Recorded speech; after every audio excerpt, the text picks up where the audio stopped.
sandali! Shansai! Siya nga pala, maraming salamat sa pagpunta mo sa party kagabi. At pasensya na kahit kagabi ko lang sinabi yung pala kong umalis. Sana nag-enjoy kayo sa party. Pumunta lang ako rito para kunin ang card ko. Pakiusap, Shin. Huwag ka nang tumuloy. Pwede ka namang mag-aral ng law dito. Shansai, may problema ba? Pakiusap, Shin. Alam ko wala akong karapatan na pigilan ka. Pero parang awa mo na. Huwag kang pumunta ng France. Para ito kay Watchley. Alam mo ba, mula nang makilala ko si Watchley, nagkaroon ako ng dahilan para pumasok sa eskwela. Kahit na alam ko kung gaano kanya kamahal. At ngayong aalis ka na, alam kong malulungkot siya at sasama ang loob. Ayokong malungkot sila eh. Dahil aalis ka na. Ayokong makita siya nahihirapan. Kaya, para kay Watchley, pwede bang dito ka na lang? Alam mo, naiintindihan ko ang damdamin mo. Pero hindi na ako pwedeng umurong. Buo na talagang pasya ko at hindi na magbabago. Napakahirap nito para sa akin. At kapag ginawa ko ito, magmumukha akong tanga. Shansai, Sige na, Chin. Dito ka na lang. Ako nang nakikiusap. Hindi ko alam kung paano ko pigilan. Sabihin mo lang at gagawin ko ang lahat-lahat. Kahit na imposible. Pakiusap. Huwag mong iwan si Watchley.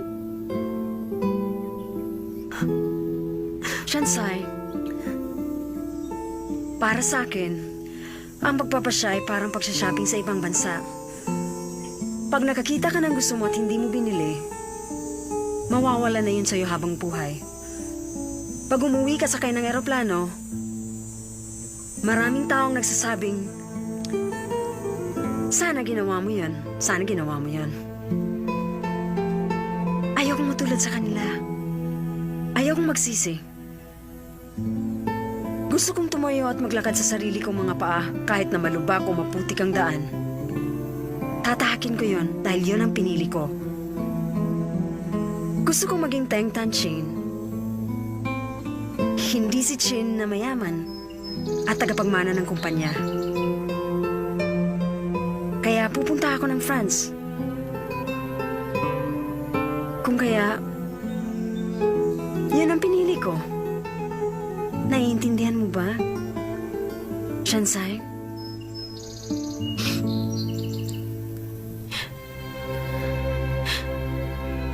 Chin, pasensya ka na. Kalimutan mo nang sinabi ko. Wala sa akin yon. Alam kong kaibigan kita. Ibang klase kang babae. Kaya naman kayang-kaya mo si Dao Ming Tse. And therefore,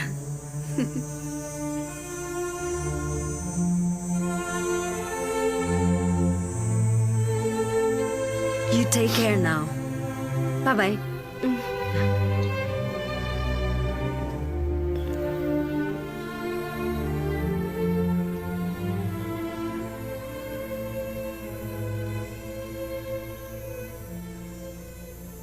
Hindi ko maiwasan na humanga sa kanya. Nasa kanya na ang lahat ng bagay na pinapangarap ko. Pero tinalikuran niya ang lahat ng yon para tuparin ang buhay na gusto niya. Ngayon, alam ko na kung bakit kami nahal ni Watchley.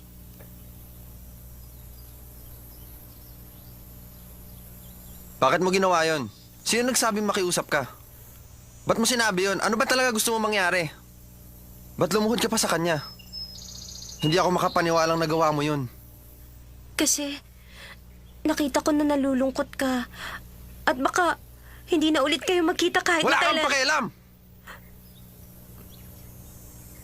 What, Chile? Gusto ko... Sige na, umalis ka na!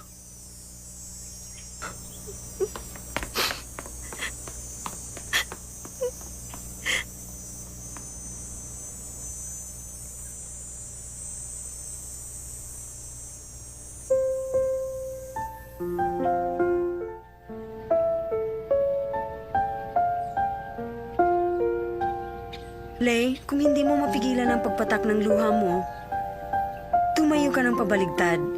Pag ginawa mo yon, babalik sa mga mata mo ang luha mo. Subukan mo ang sinabi ko.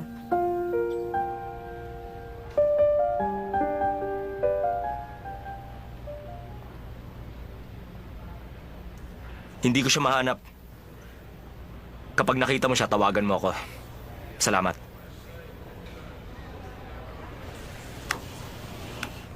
Wala talaga. Wala rin siya.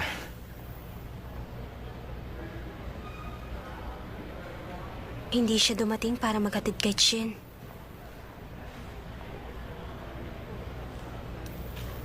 Bakit? Ano ba yan? Regalo ko para kay Chin. Nagabala ka pa? Ano bang naman yan? Gusto mo makita? Oo naman. Pwede ba? O sige. Silipin mo na lang. Dahan-dahan lang. Baka masira.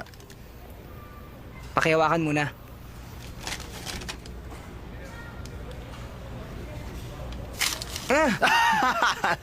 Daming se, wala ka talagang magawang magaling.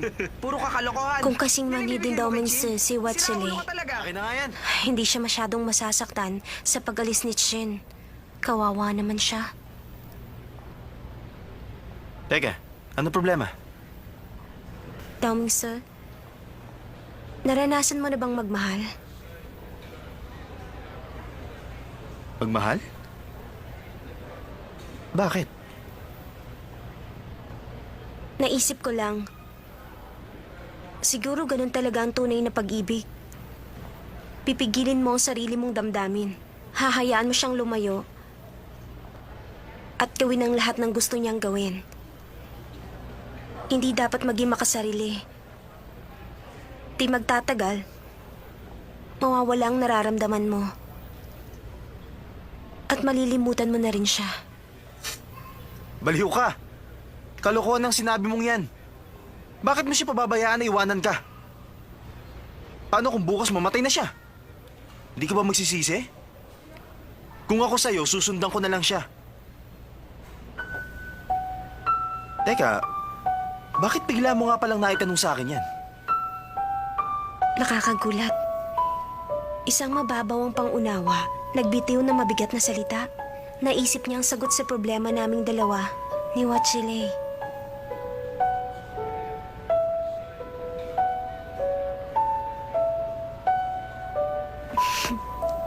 Naisip ko lang, hindi ka naman pala mababaw. Ngayon, alam mo na. France Air Flight number 284, all passengers bound for Paris, please proceed to the boarding gate. Please proceed to the boarding gate.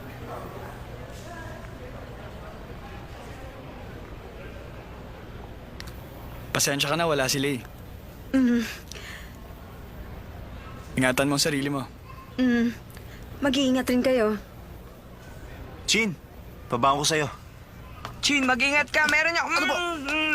Para sa'yo yan. Iingatan kong mabuti. Ano man ang nasa loob nito. Tawagan mo kaming lahat. Ingat ka, Chin. Shansai, pag nakita mo si Lay, ikamusta mo ako sa kanya. Alis na ako.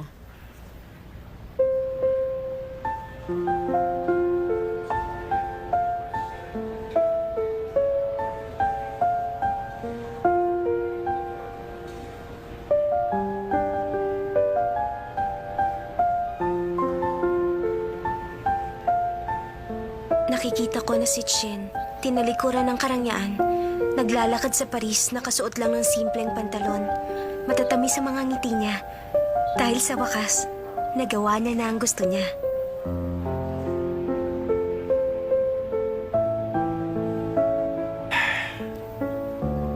Hindi ako makapaniwala.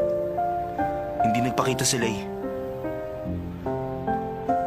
Tayo na. Lay! Ano bang nangyari sa'yo? Umalis na si Chin. Kadarating mo lang ba? Kanina pa ako dumating. Kanina ka pa dumating? Nakita mo si Chin? Sa likod ng pillar. Sa likod ng pillar? Sa pilar? Bakit ka nagtago? Duwag ka pala mahina ang loob mo. Kung talagang mahal mo siya, sundan mo siya. Kayong apat, nasanay kasi kayo sa magandang buhay kaya wala kayong lakas ng loob. Kita niyo kung gaano katapang si Chin? Pinili niyang umalis dahil gusto niya yon. Hindi mo ba kaya magpakalalaki? Is. Yes! Tamang desisyon yan! Bilisan mo na! Go get her!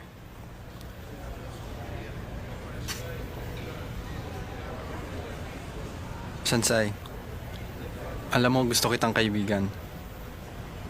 Pinaglalaban mo kung ano ang tama. Pinakita mo sa akin na hindi tamang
Pero agresibo pala siya pagdating sa pag-ibig.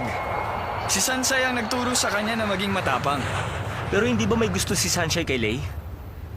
Sinabi ko na sa inyo, hindi pwede mangyari yon. Sino ba nagsabi sa'yo ng kalokohan na yon? Pero ang alam ko, yun ang dahilan kung bakit sila nag-away nun. Tama na nga, kalimutan na natin yan. Pero nakakalungkot, di ba? Wala na si Lay. Babalik din siya rito at sigurado kasama niya si Chin.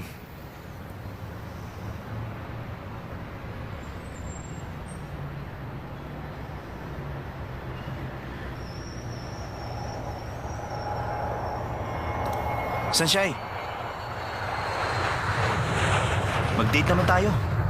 Ano yon? Ano sinabi mo? Mamaya ako nalang sasabihin kung saan at kailan. Maingay yung eroplano kaya hindi ko marinig ang sinabi mo. Ulitin mo nga. Ayoko nang ulitin. Bingi ka ba nagtatanga-tangahan? Tayo na nga. Naghahanap na naman to ng away. Shansai, tara na. Oo.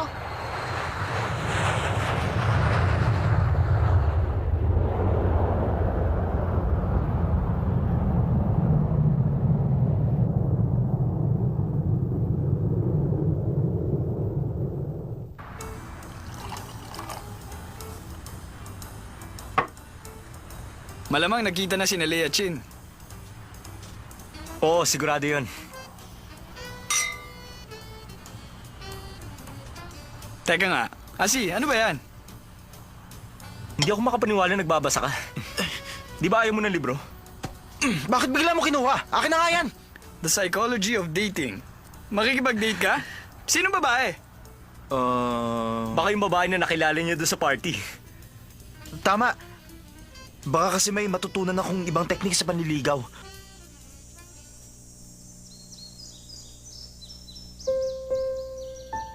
Sigurado sa mga oras na ito, nagkita na sina Watchilei at Shin.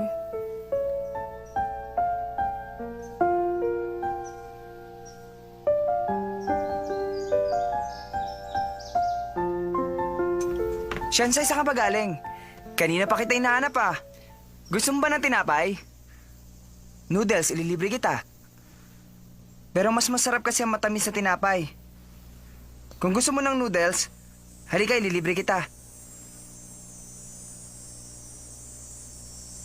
Bakit ka nandito?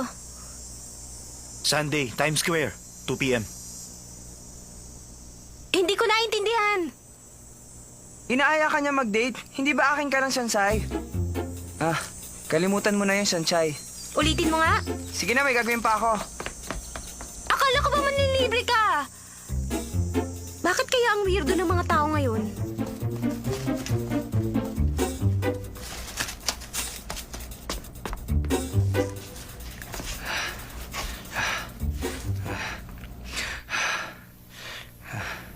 Ano ba yun? Nadulas ang dila ako.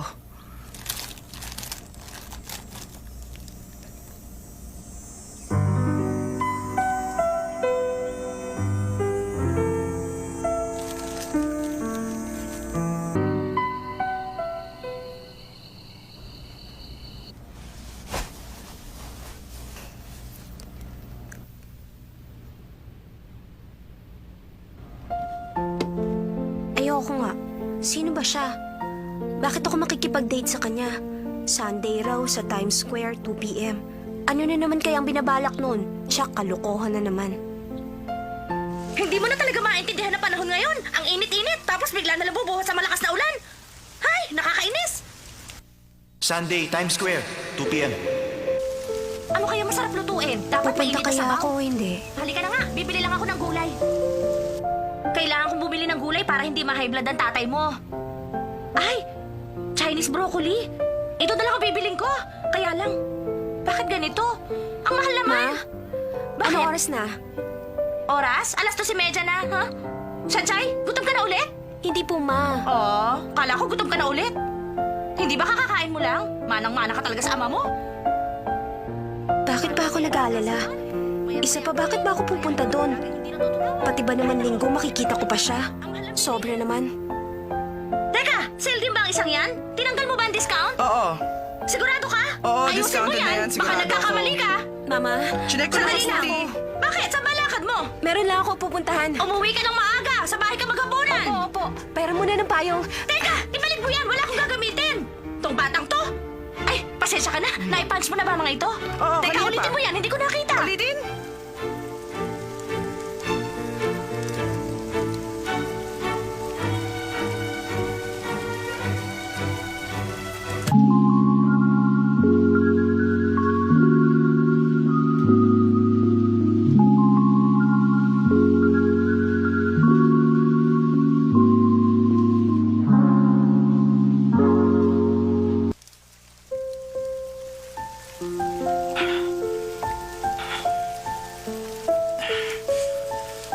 Nilalamig na ako. Halika na nga. Ililibre kita ng tsaa. Bilisan mo na!